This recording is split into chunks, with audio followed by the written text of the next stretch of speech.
Aquest cap de setmana hem pogut conèixer de prop les diferents entitats culturals, socials, juvenils i esportives d'Esplugues en la tradicional Fira d'Entitats. El carrer de l'Església es va omplir de gent que va visitar la 60ena d'estants que han participat aquest any a la Fira.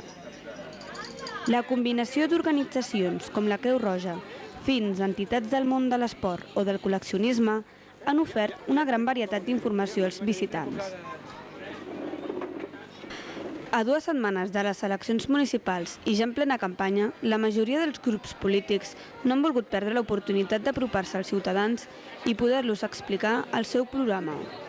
Per això, tots els grups han instal·lat el seu propi estant a la fira. Aquesta fira forma part de les activitats de Primavera Esplugues, que com cada any organitzen les entitats ciutadanes i l'Ajuntament. Les novetats d'aquest any són la Diada de Bastons infantil i la projecció del film El Senyor dels Anells, en el marc de la tradicional nit esotèrica.